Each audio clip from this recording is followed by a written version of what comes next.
Saya Sahnam, Komisioner Bawaslu Lombok Timur mengucapkan selamat ulang tahun Karang Taruna ke-62. Semoga menjadi sinergisitas dengan Bawaslu dalam rangka menegakkan pemilu yang adil dan terbuka, jujur dan adil. Terima kasih. Assalamualaikum warahmatullahi wabarakatuh.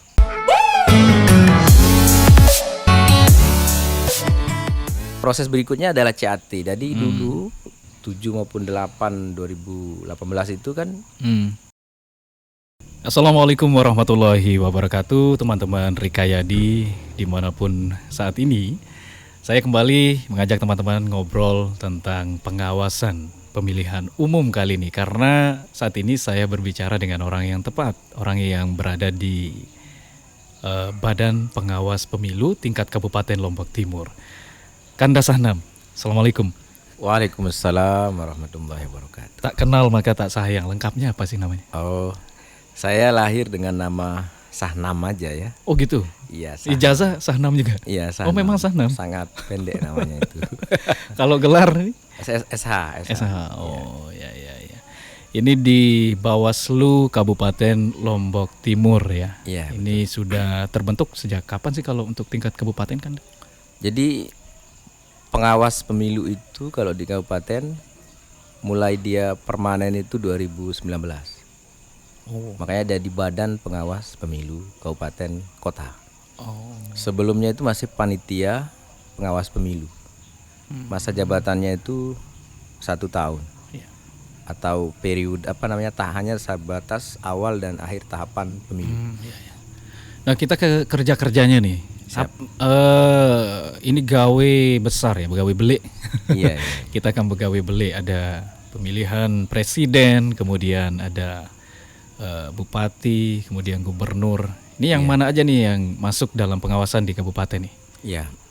Untuk sampai 2024. Jadi Badan Pengawas Pemilu ini dalam kewenangannya, tugas maupun kewajibannya itu memang semua tahapan-tahapan pemilihan umum dan pilkada lah. Kalau dalam bahasa undang-undangnya itu pemilihan. Ya. Jadi pilkada itu sebenarnya kalau di Undang-Undang 10 2016 itu pemilihan namanya. Pemilihan serentak. Ya. Atau pilkada gitu. Ya. Tapi kalau pemilu, pemilihan umum. Itu bedanya. Oh gitu. Nah, semua tahapannya itu diawasi oleh Badan Pengawas Pemilu. Di kewajiban mengawasi, termasuk kewenangan dalam penanganan pelanggaran atau tugas-tugas yang diberikan oleh undang-undang itu ada di Badan Pengawas Pemilu. Ya. Berarti masyarakat kita secara umum ini familiarnya tentang Bawaslu, Panwascam itu. Iya. Ini biasanya muncul di saat-saat pilcaleg gitu ya. Oh iya. Betul. Ya, masyarakat ini bahasnya. Tapi padahal Bawaslu ini juga mengawasi semua ini ya. Rangkaian pemilihan Pemilu dan pemilihan. Ya. Jadi kalau ada pelanggaran-pelanggaran tentang pilkada juga bisa ini. Iya, betul. Pemilihan daerah gitu ya. Iya. Kita bisa menghubungi Bawaslu gitu ya untuk menyampaikan. Kalau Kanda secara khusus di bidang apa di kabupaten? Saya koordinator divisi penanganan pelanggaran, data dan informasi. Jadi Bawaslu Republik Indonesia itu sudah mengeluarkan Perbawaslu nomor 3 2022. Ya. Perubahan sistem tata kelola, sistem organisasi dan tata kelola Bawaslu. Jadi dulu hanya penanganan pelanggaran, sekarang bertambah. Oh, penanganan pelanggaran, data dan informasi. Penanganan pelanggaran data? Iya. Nah, jadi Bawaslu itu ada 5 dia. Oh gitu ya. Ada 4 itu. Ada pengawas pencegahan hubungan masyarakat namanya sekarang. Dulu itu hanya pengawas divisi pengawasan dulu.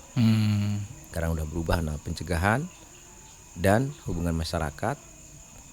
Ada juga partisipasi dan hubungan masyarakat.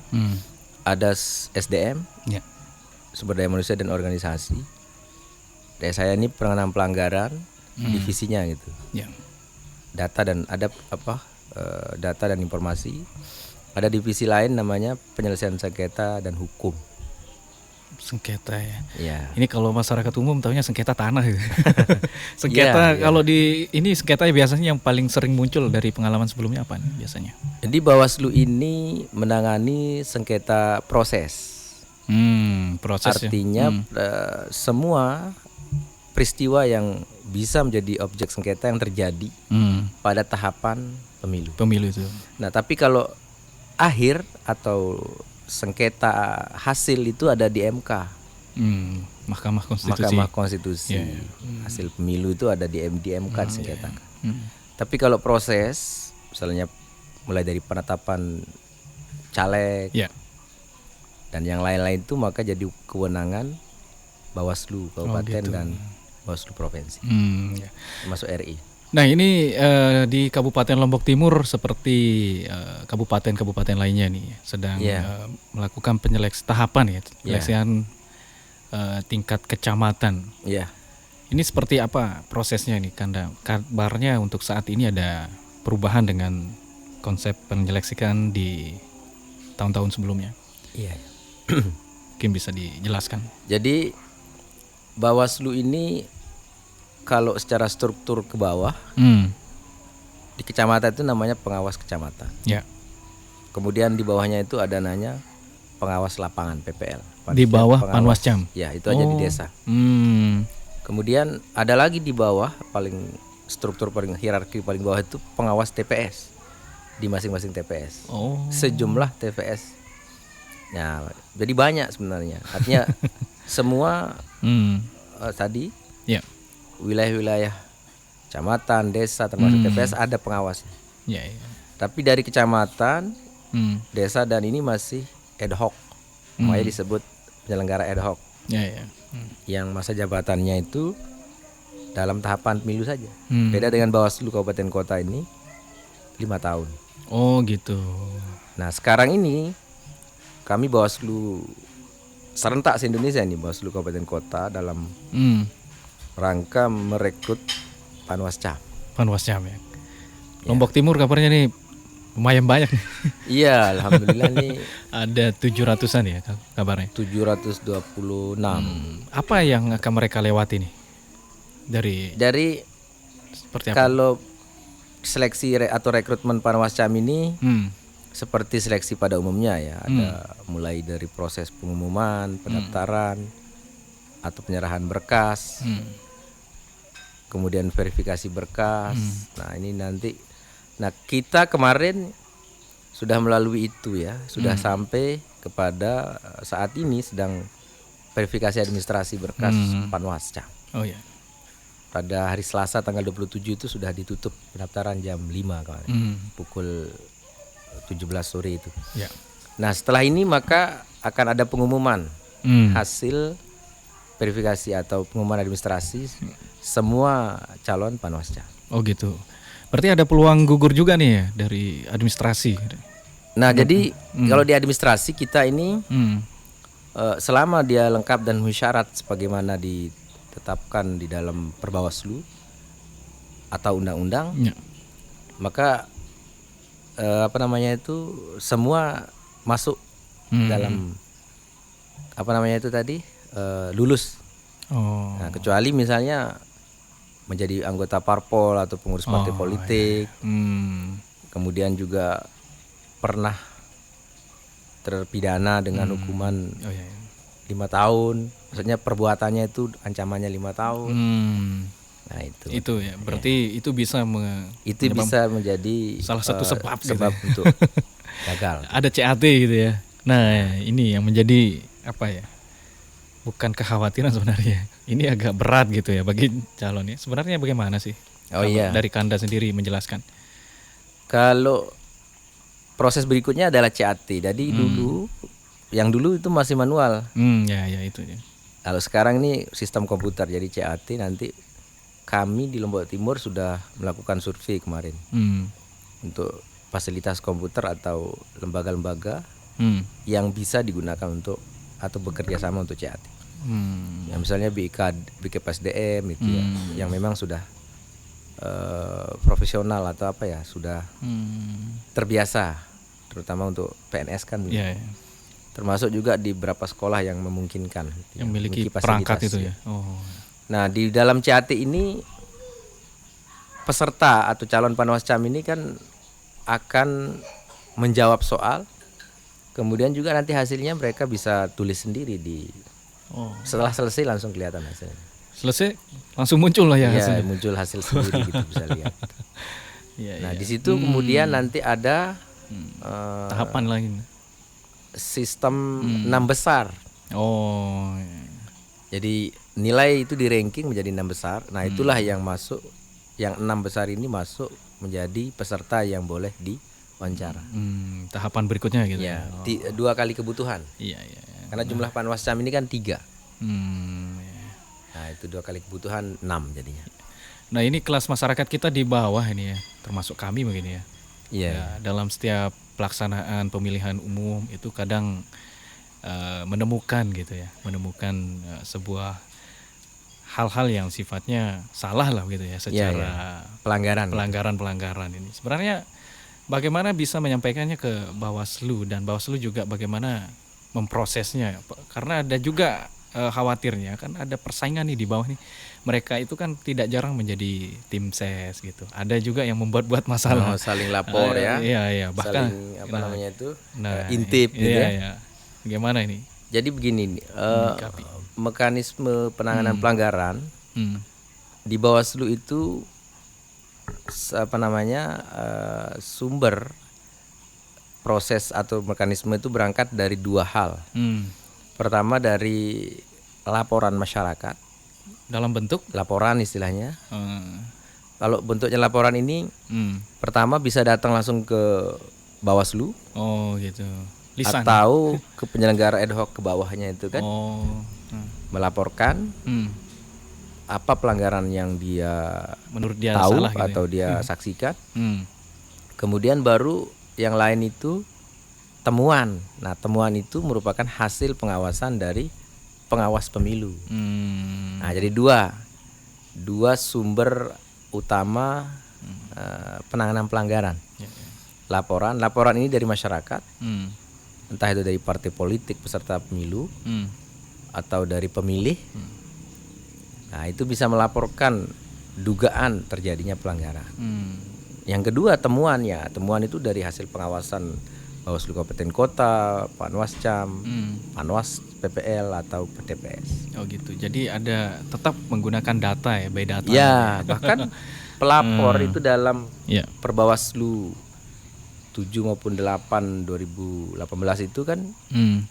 setiap yang melapor itu harus memenuhi Nah, itu yang penting. beberapa hal. Pertama misalnya ya tentu dia harus mengetahui peristiwanya, fakta. Jadi ini orang yang melapor ini orang yang mengetahui, Ya. atau bisa saja nanti bisa mendengar dari orang tapi kami bisa mengambil langkah melakukan investigasi juga bisa. Tapi kalau melapor maka harus melengkapi buktinya, kemudian saksinya. Lalu dia paham uraian peristiwanya seperti apa. Itu ya. Ini karena kadang-kadang masyarakat juga itu sering ya lapor gitu. Pak, ini saya temui ini selesai gitu. Nah, begitu nggak di ini tidak ditindaklanjuti sesuai dengan apa yang mereka pikirkan begitu, menganggap bahwa kadang mereka tidak mereka tidak didengar begitu ya. Karena masyarakat ini artinya kan ada yang tidak nyampe nih. Perkara melapor itu bukan seperti menyampaikan begitu saja. Iya ya. Makanya tadi kalau mengilustrasikan lagi soal laporan juga ada juga namanya informasi awal. Nah, kalau informasi awal ini nanti yang menindaklanjuti Bawaslu atau pengawas pemilu. Bagaimana model informasi awal itu? Bisa tadi informasi kepada Bawaslu melalui telepon, melalui media sosialnya Bawaslu, atau melalui kontak langsung misalnya di grup-grup juga bisa menjadi temuan kami. Nah, itu yang disebut informasi awal yang kemudian nanti Bawaslu melakukan investigasi, tindak lanjut gitu ya. Ya, memanggil para pihak yang kira-kira ada hubungannya dengan peristiwa tersebut. Nah, kalau dari Bawaslu sendiri seperti apa pengawasan yang dilakukan misalnya di tingkat bawah misalnya? Iya. Seperti apa kerja-kerjanya nih? Kami ini dalam tagline-nya itu adalah cegah, awasi, tindak. Nah, gimana tuh? Jadi semua proses tahapan ini menjadi kewenangan Bawaslu dalam pengawasan itu, sebelum kita apa namanya itu melakukan penanganan ini harus ada upaya maksimal pencegahan. Jadi cegah dulu. Bagaimana cara mencegah? Ya sosialisasi. Oh iya, iya. Kita sampaikan ke masyarakat, ini peraturannya, ini yang dilarang. Karena dalam undang-undang pemilu ini kan sifatnya lex spesialis khusus yang berlaku pada tahapan-tahapan pemilu. Nah di situ makanya ada larangan waktu gitu kan. Pada tahapan kampanye itu namanya waktunya dilarang. Ada tempat, misalnya tempat yang tidak boleh kampanye, seperti lembaga pendidikan, fasilitas pemerintahan, termasuk juga tempat ibadah. Nah, ada juga orang atau subjek yang dilarang, ya seperti PNS, TNI, Polri dan profesi yang diatur seperti misalnya program-program kementerian itu, pendamping PKH, fasilitator pendamping desa, ya termasuk juga semua penegak hukum. Nah, jadi ada orang atau subjek, ada momen, ada waktu, ada lokus tempat. Nah, dari semua itu seperti yang saya sampaikan tadi dari awal bahwa kami ini akan melakukan sosialisasi, itu upaya pencegahan. Sosialisasi ini kan bisa langsung kita mengumpulkan, menyurati, berdialog gitu. Nah, gitu ya modelnya kalau di pencegahan. Nah, setelah ada upaya pencegahan, barulah terakhir itu penanganan pelanggaran, penindakannya gitu. Ini sudah dikasih tahu masih aja ngelanggar. Jadi ada. Waduh, Itu dia.